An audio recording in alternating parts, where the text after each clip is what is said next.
அனைவருக்கும் வணக்கம்.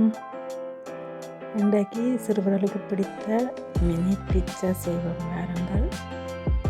முதலில் பிட்சாவுக்கு தேவையான ரொட்டியை செய்வோம். ரொட்டிக்கு தேவையான மா, சீனி, உப்பு, ஈஸ்ட் எடுத்துக்கொள்ளுங்கள். அதை ரொட்டிக்கு மா குழைப்பது போல் குழைத்து கொள்ளுங்கள். மெல்லிய சுடு தண்ணி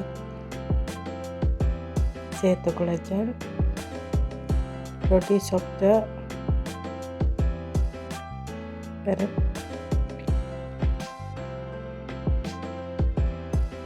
குழைத்த மாவை நன்றாக பிசைந்து நல்லா அடித்து குழைத்து விட்டு மூடி வையுங்கள்.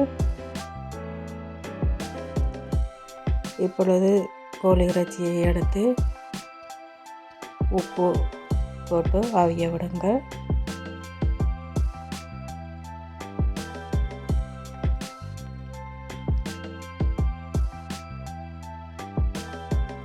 கருவேப்பிலை சேர்த்துக்கொள்ளுங்கள். சிறிதளவு ஆயில் சேர்த்துக்கொள்ளுங்கள். நான் ஒரு கப்புக்கு கறித்தூள் சேர்க்கின்றேன். உரைப்பாக இருக்கும், பிட்சா நல்லா இருக்கும். இப்போ குழச்சி வச்சோம்மா நல்லா ஊதி வந்துட்டு அதை எடுத்து சிறு கொண்டு பிடித்து கொள்ளுங்க. பிடித்ததை இப்படி வட்டமாக தட்டி எடுத்துக்கொள்ளுங்கள். நடுவில் பள்ளமாகவும் விளிம்பில் வரம்பு மாதிரி எடுத்துக்கொள்ளுங்கள். அதில் டொமாட்டோ சாஸ் போட்டுக்கொள்ளுங்கள். அதன் மேல் அவித்த இறைச்சியை போட்டுக்கொள்ளுங்கள். கறி மிளகாய் சேர்த்துக்கொள்ளுங்கள். அதே மேல்